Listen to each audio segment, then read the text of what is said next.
Well, hey there, YouTube. How you doing? Robert Summers once again.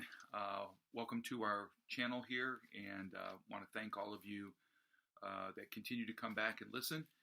Those that subscribe to this channel, I want to welcome those. If you're new to this channel, welcome and God bless you. Please subscribe to this channel. As always, share this channel with others. Pass this along. Let's have other people get involved in this.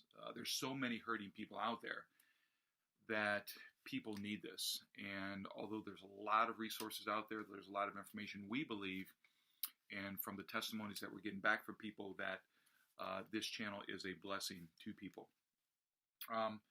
Just sitting here, getting ready to get started for the day. I'm sitting here in my office and was thinking about some things and praying and doing some research, and I jotted down some notes here. I was thinking about narcissism and of course, specifically men that are narcissistic, and wanted to talk about the relationship between a narcissistic man and his mother. Okay, basically the whole concept of men or boys, little boys, infants as it were, that relationship with the mother, and kind of how all that has a part to play in the development of men in general, but clearly how it operates in the dysfunction of a narcissistic male.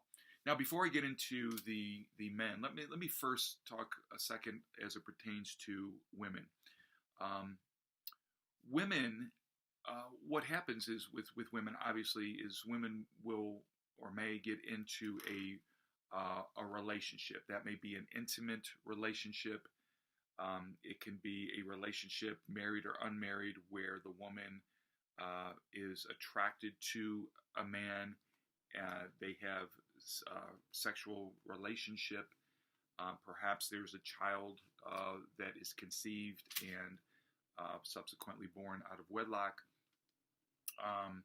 Or she may, a man may approach her and she may think this is the man of her dreams and end up getting married. Regardless, there's a tie, a soul tie. If everything's good and there's no dysfunction in either one of them, then it's a good soul tie. But it could be also a negative or evil, demonic soul tie. And what happens with women is women typically look to or are attracted to someone that's like their father. Okay, we have a saying here that women marry their father. Okay. And they will look for things that are good, but if the father was not a good father, then they unfortunately will be attracted to what is what is not good or what is dysfunctional, because that's what they know. Okay, and they see their father, and they typically look to marry someone that is like their father. So if the father to a woman was narcissistic or controlling, Jezebel type of father, then the woman subconsciously has an attraction to that, and that's what she will be drawn to later on in life. Okay, now consciously that's not her intent, but subconsciously, which is the biggest thing, okay, that's what the Bible calls the heart of man, is attracted to or will be attracted to somebody that's controlling, perhaps abusive, could be verbally abusive, could be someone that just has some dysfunction, highly rejecting people and so on, those type of attributes. Or she will marry someone looking for the good qualities that existed in her father. Okay, unfortunately, and there's nothing wrong with that, but unfortunately, if the person that she's attracted to only has that on the outside, which is what a narcissist will do. See, remember, a narcissist will always initially, in what's called the honeymoon stage, will always look to present their best to bring that attraction to them, to where you as a woman, you may look and think that he's your knight in shining armor. Okay, and this is what happens is then you get married to him, and then after so much time, whatever that time may be, once the hook's deep inside, they go from the Jekyll Hyde. Okay, they go from the loving kind person that was giving you all the attention to now they have no empathy, you're getting no attention, and basically you're being used and ultimately will be discarded. Now, that's women. I just wanted to kind of throw that in there. Let's talk now about men, because we're talking about narcissistic men and their mothers. So just like women, men look to marry their mothers and want to receive. Now listen to me. Some of you ladies need to listen to this. They look to marry their mother, and they want to receive from a woman, or in this case, the wife, what their mother either gave them or did not give them. Okay, in most cases, it's what the mother did not give them. Now, I want to share with you this, is that the bond or the bonding process between a mother and her son is extremely, extremely critical. Now, this starts in the womb. Okay, there is an actual bonding that takes place, and in the third trimester, we're finding out that the subconscious, is actually developed to the point that it's receiving language from the outside world. And then again, that is in the third trimester, while a person, in this case, we're talking about sons, in the mother's womb. So any language that's being expressed by the mother as it pertains to the world, her surroundings, herself, the child that is now, of course, still in her womb, is going to be instilled in, or it's going to be heard by that child. Okay, now it's very important that this takes place, and if a woman is speaking positive words, loving words, words of protection, words of great expectation, that when you're born, I just can't wait, I'm going to love you, I'm here for you, I'm going to protect you, I'm going to give you what you need to excel in life, and so on, versus, why am I having this baby? You got me pregnant, I don't have any money, I hope it's a girl, not a boy, so on. My mom got pregnant at a young age, the constant complaining or negativity, which is darkness, that is actually being put in to, in this case, that son, although still unborn, but in the third trimester. Okay? Now, what happens is when the child is born, in this case, the baby boy is born, typically, and you see this in the hospitals all the time, they immediately look to give the baby to the mother, lay it on her chest and her breast, and allow that bonding to occur. Now, this is very, very important in boys. This is very important in male boys, that they have. Excuse me. I'm sorry. Okay. I thought I turned my office phone off and somebody's calling, so I apologize for that.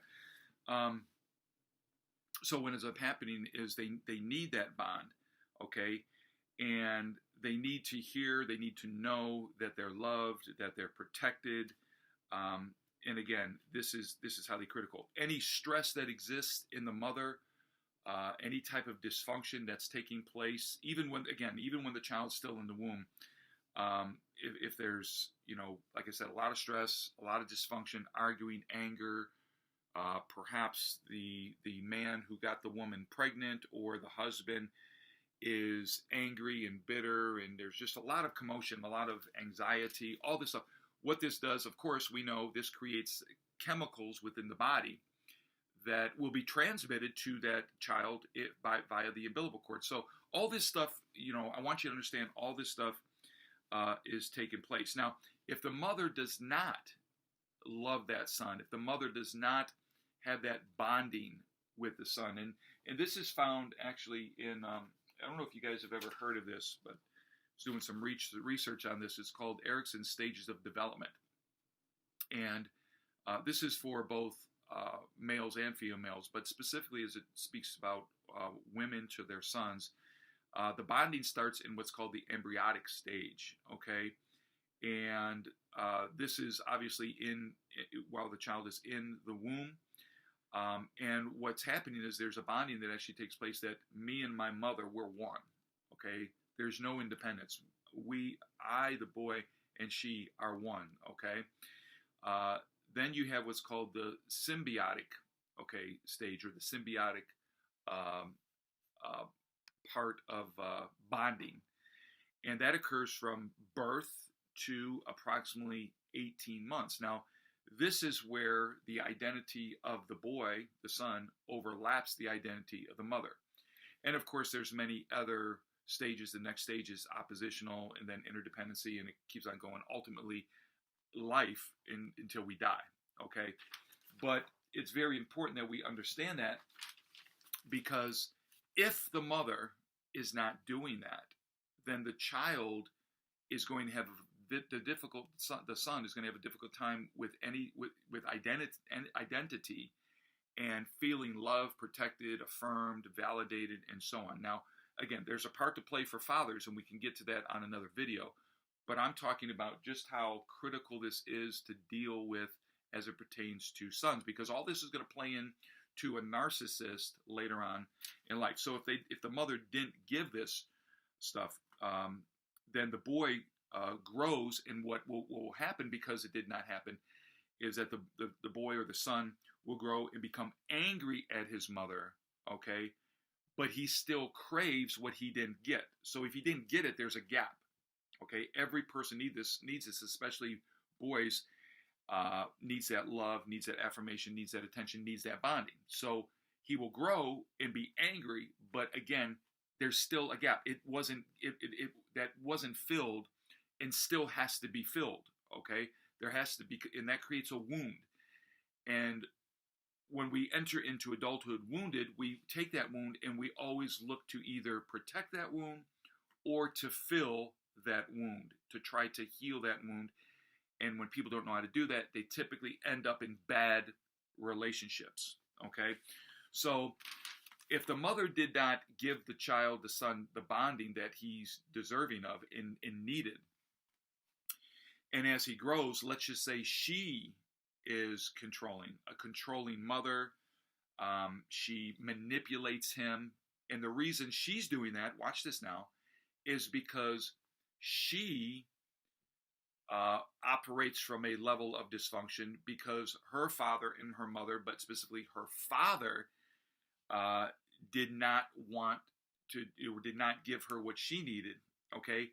And then the man that she either slept with, watch this now, or she married, is not loving her like Christ loves the church and giving himself to her to love and protect her and to nurture her. So now what she does, because she didn't get it from dad, she didn't get it, she's not getting it from her husband, that affirmation, that attention, that support, that love, that nurturing, that she should get, because he's called to love her as Christ loved the church and give himself for it, to raise her up, to nurture her, to love her, to support her, to treat her as the weaker vessel. When he's not doing that, because you have dysfunction everywhere, now what she does is subconsciously she looks to the son as her husband. So now she actually becomes emotionally attached to her son, and she looks now, because of the hurt, because of the anger, because of the rejection, the pain, perhaps abuse, or whatever the trauma may have been, she now redirects that, and she now begins to manipulate and control her son, and looks and will say things such as, "Don't ever leave me. Everybody's left me. I need you. What will I do without you?" These are things that happen. So it's that type of thing. Okay. Well, when that happens, now the young son that this is happening to, who never received the affirmation, attention, and love and support and bonding from his mother, now he's being controlled and manipulated by his mother to where there's a demonic soul tie with his mother. Okay? Now he wants to do everything to please her, but he cannot please her. But at the same time, he also dislikes her. He can't trust her. She is the problem. She did not give me what I want. But it's this Jekyll Hyde type thing. So what he'll end up doing, he'll end up serving his mother even when he gets older, but yet not liking her. If you ever saw the movie Psycho, okay, you have Norman Bates, who loved his mother, but he also abused his mother to the point where she was dead. And you know the movie, she was there as a corpse. And he would talk to his mother because it was always still about pleasing his mother, although he hated his mother. This is one of the things that I'm seeing in men that are narcissistic. men that are narcissistic typically have they certainly have arrested development, okay, but they have a need to look for somebody that's like their mother to try to pull from them what they did not get, and they'll never get it because that's not, a wife can't do that. She can't give that to her husband what the mother didn't give. So then what he ends up doing is now becoming very aggressive, very controlling, very manipulative, very domineering, very intimidating, and in many cases very abusive. So now when this boy who didn't get all this stuff, now when he enters into adolescent years, okay, his development of his emotions have become arrested, okay? He did not know how to handle certain things because the parents failed in this area. So now he goes into the world, and now his view of women is very much different than what it should have been had he have gotten that which he should have gotten from his mother, okay? So now he goes into life, and many times will look to anesthetize his pain, okay, by having sex with a lot of women or getting into relationships with women where he can be the controller, the abuser, the dominator, and the intimidator, i.e. the Jezebel spirit is in operation, and the narcissistic personality disorder, which started when he was young, is now being developed so that ultimately when he enters adulthood, now it gets into, major problems. So what he ends up doing actually is creating a pseudo identity or a false, fake, phony, alter identity in order to mask the pain and anesthetize it. Okay. Now again, he still, even as a now perhaps married adult, he still looks to please his mother. Okay, he's angry at his mother. He's bitter at his mother. He's tired of being controlled by his mother, but he's still caught in that web of destruction himself and needs to be healed from that early childhood trauma and that wound. Okay, but because he doesn't know how to do it, now he looks to please his mother, but attack his wife. So he's angry. Like I said, he doesn't like his mother. He listens to her, does what she says at the expense of loving his wife and doing what his wife would have her to do. So mommy ends up coming first. Okay. So you'll find men that will talk evil about their mother. They'll be angry and bitter at their mother. Okay. But you can't say anything. So we've seen this where men can be in a room and you start talking to them, and when you start to bring up their mother, they will become very agitated, very angry, they will manifest. Don't talk about my mother. I don't want to talk about my mother, because they're still angry. In many cases, the mother may be dead and gone, and they still have this soul tie to their mother in the grave, where they're still pulling from the grave, still trying to get what they did not get when they were in the third trimester of the womb, as well as in the first 8 years of their development. So now they're married. Some of you women may be experiencing this now, who have narcissistic husbands. Now they're married to you, and he's looking at you to fill the gap from his mother. And when he doesn't get that, because you can't do it, you may try to do it just to please the narcissistic husband, but you can never do that. Okay, you can't be something God did not call you to be. God called you to be a wife and a helpmeet to him, but you're not called to be his mother. Many men actually call their wives mom or mother. I know of men that have looked to their wife and have cuddled up to them, as it were, and said mommy. This is how deep this stuff goes. Okay?